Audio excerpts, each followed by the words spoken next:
Have you ever noticed that there comes a moment on the awakening journey where something shifts so deeply that you know you'll never see life the same way again? And it's not because your circumstances suddenly changed, not because you manifested a new job, not because money appeared, not because your relationships magically healed overnight, but in fact, if someone looked at your life from the outside, they might not notice anything different at all. It's the same house, the same body, the same family, the same responsibilities. Everything appears exactly as it did yesterday, but inside, something irreversible has happened. A realization has landed, not just as another spiritual idea, but as a lived truth. And once that truth reaches you, there is simply no returning to the person you were before. Today, I want to talk about that moment. Not the moment you wake up to the corruption in the world, not the moment you question society, and not even the moment you begin your spiritual search. I'm talking about something much deeper. The moment you genuinely wake up to your creative power. Because despite what many people believe, this isn't the moment you become powerful. It's the moment you realize you've been creating your experience all along, consciously or unconsciously, every single day. And that realization changes everything, not because life suddenly becomes easier, but because for the first time, you stop seeing yourself as a passenger and begin recognizing yourself as the author. That is where the return truly begins. For most of our lives, we believe reality is just happening to us. We think our emotions are caused by circumstances, that our future depends on luck, that other people determine our happiness, that opportunities are either given or withheld, that we are responding to a world outside of ourselves. It feels obvious, it feels logical, it even feels responsible. After all, if someone hurts you, of course they're the reason you're hurting. If you lose your job, of course that's why you feel afraid. If someone criticizes you, of course they've lowered your confidence. But awakening begins to expose something astonishing. The event and your experience of the event are not the same thing. Okay, I'm going to say that again. The event and your experience of the event are not the same thing. Because this is where almost everyone misses the doorway. Two people can lose the exact same job.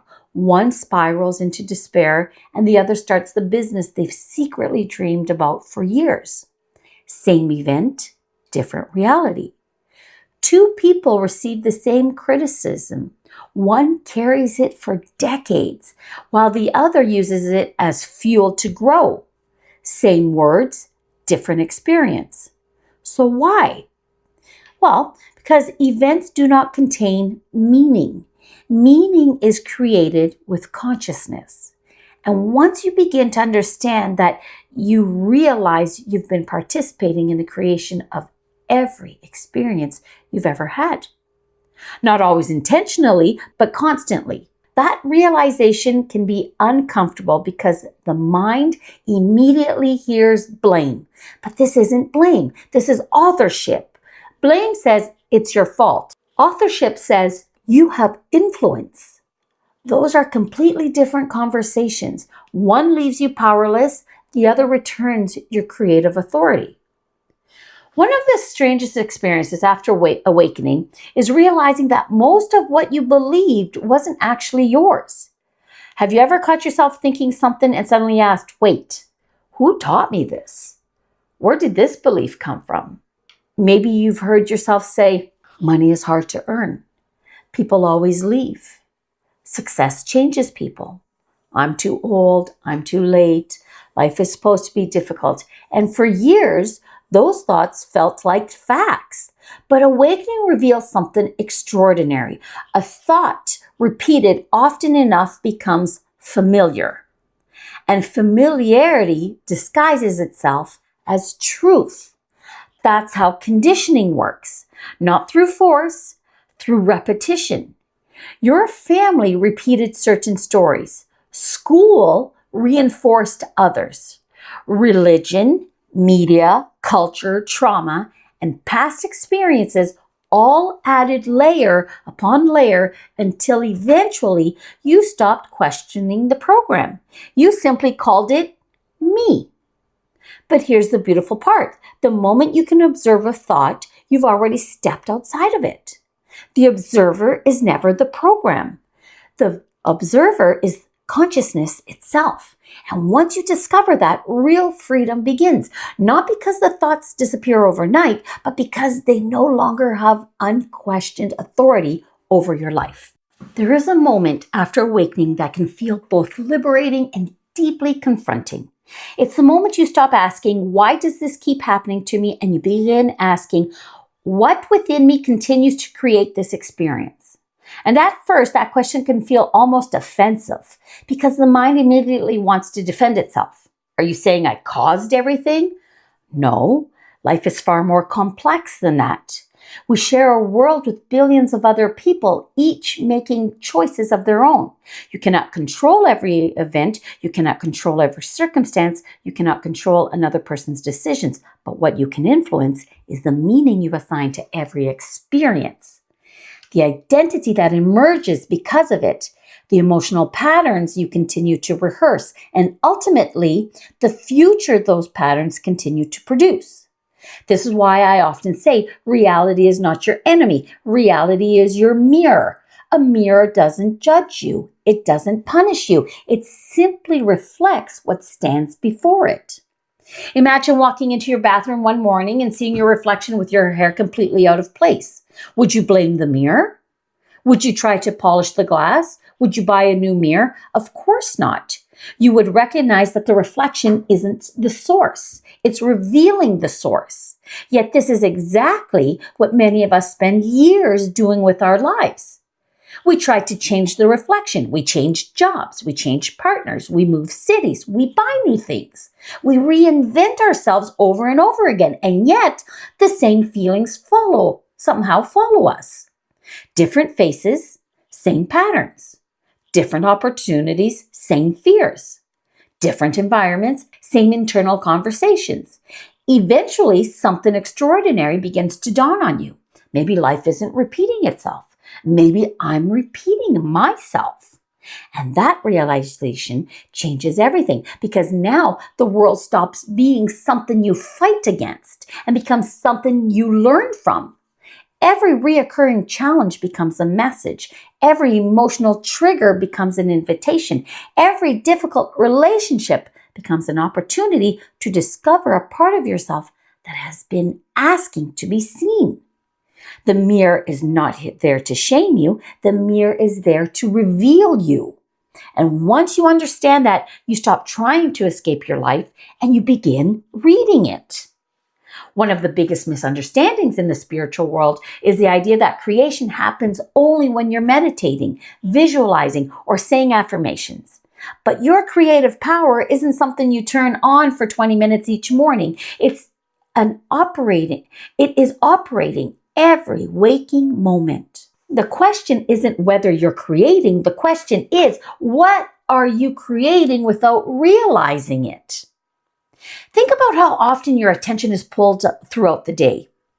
A worrying thought, a headline, a memory, a fear about tomorrow, an argument that happened 5 years ago, an imaginary conversation that hasn't even happened yet.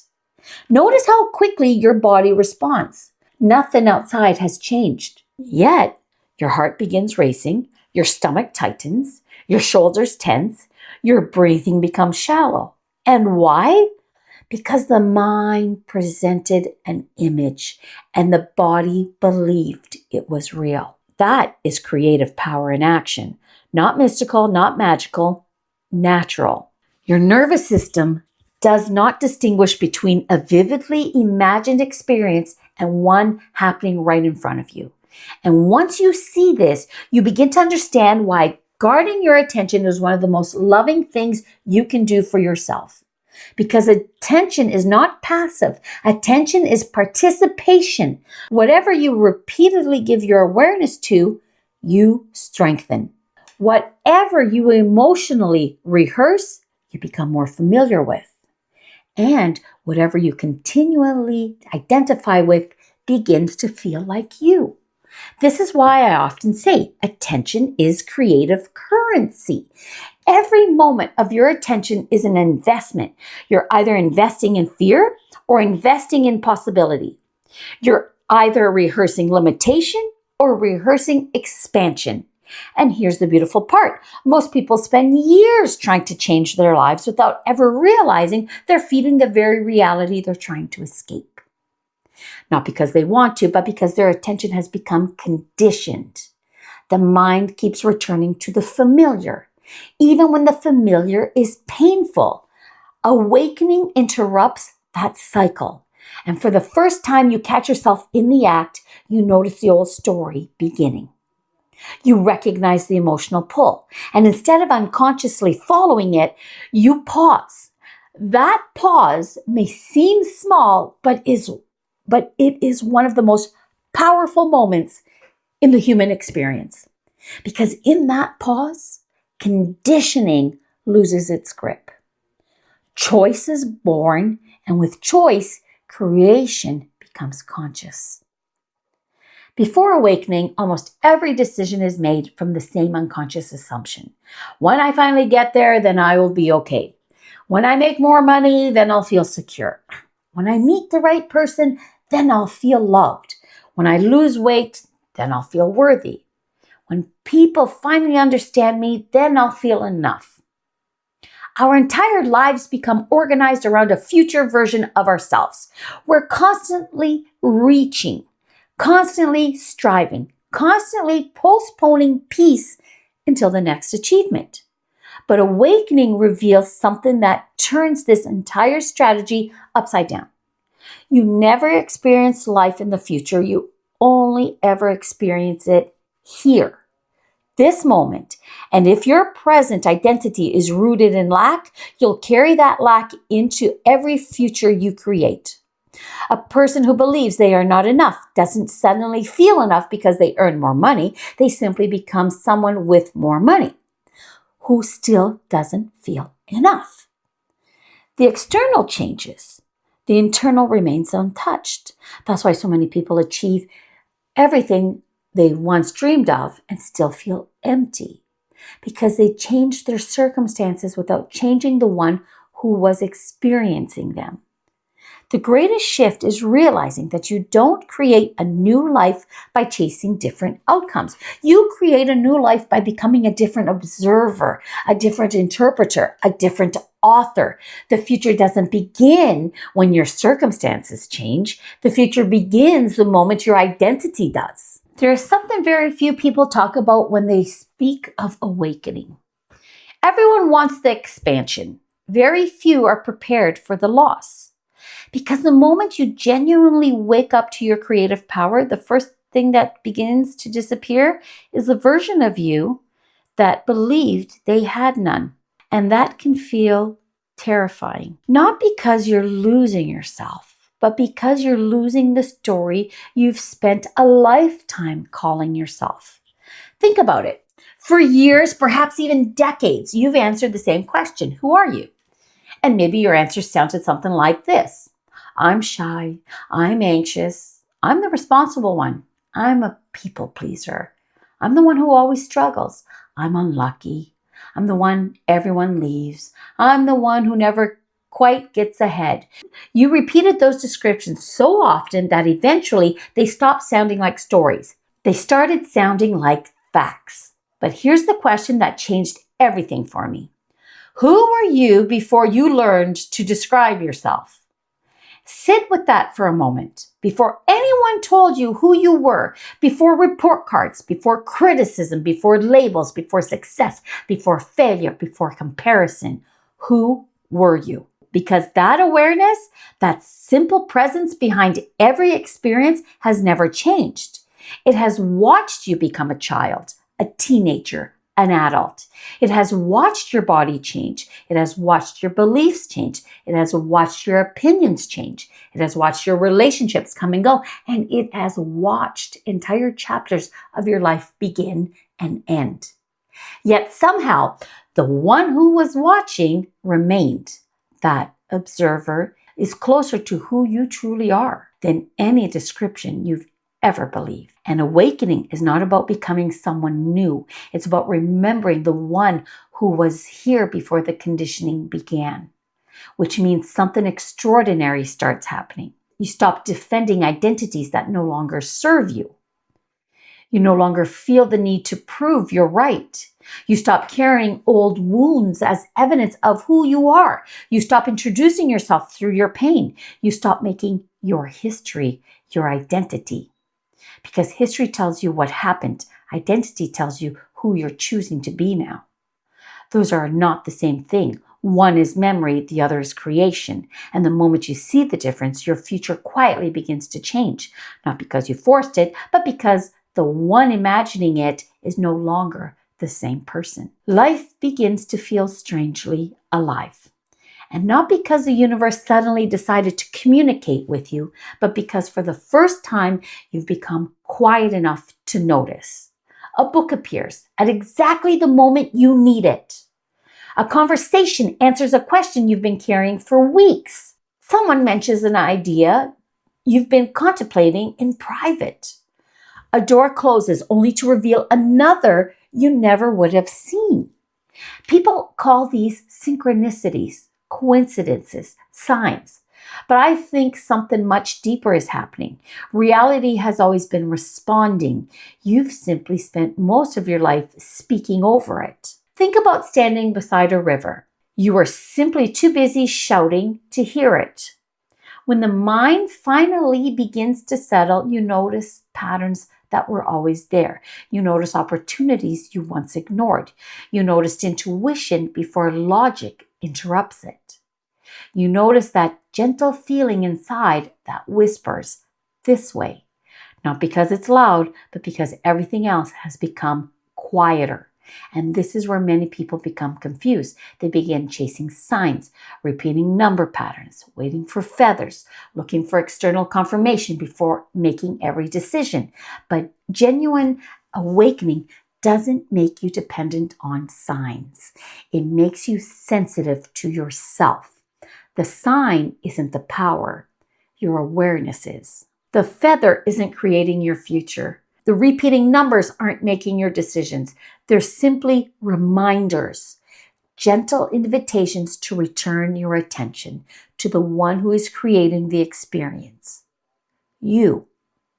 Because every meaningful sign has always pointed in the same direction, not outward, inward, toward the awareness that is witnessing this very moment, toward the consciousness from which every choice begins, toward the creative intelligence you've spent your entire life searching for outside yourself. Now comes the part that many people resist, because awakening sounds beautiful, doesn't it? Until responsibility arrives. It's exciting to believe you're a creator. It's far less exciting to realize that you've also been creating unconsciously. There's no blame in that. How could there be?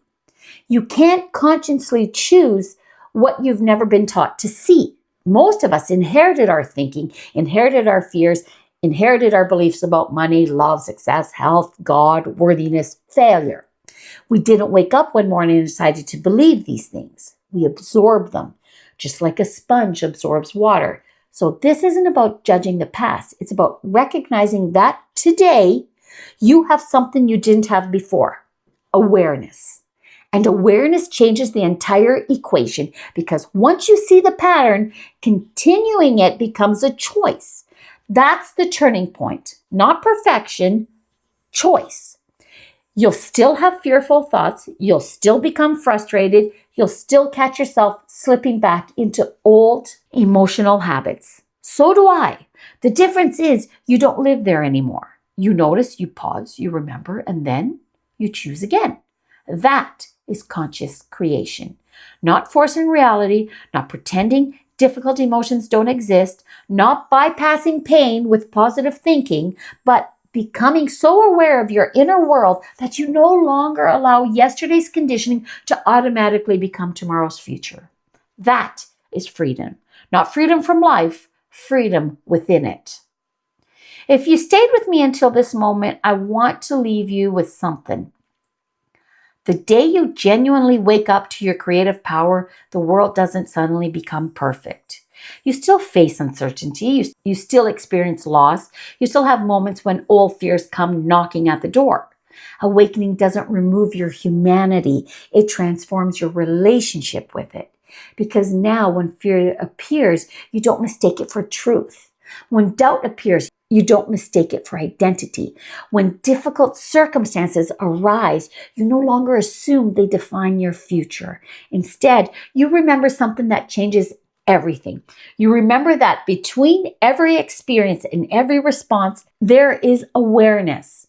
And within that awareness, there is choice. That choice may last only a single heartbeat, but inside that heartbeat, entire futures are born. That is where your creative power has always lived. Not in affirmations, not in vision boards, not in rituals, not in waiting for the universe to finally choose you. It has always lived within your awareness, within your assumptions, within the meaning you give to your life, within the identity you quietly rehearse every single day. And the greatest secret was never hidden from you. It was hidden by you. Behind years of conditioning, behind inherited beliefs, behind stories repeated so often they began to feel like reality. But today, perhaps something has shifted. Perhaps for the first time, you've caught a glimpse of the one who has been watching this entire journey unfold. Not the personality, not the history, not the fear, not the labels, the awareness behind all of it. The silent witness, the observer, the author. And if you've met that part of yourself today, even for a moment, then welcome. Not to a new life, but to the life that has been waiting for you all along. This is the return. If this conversation resonated with you, don't just click away and move on to the next video. I want you to pause. Close your eyes for just a moment today. Notice the thoughts that arise without inviting them. Notice the stories you've been telling yourself about who you are. And then ask one simple question. Is this who I truly am? Or is this who I've been conditioned to believe I am? That single question has the power to change the direction of an entire life. If this video helped you see yourself a little more clearly, I'd love to hear from you in the comments.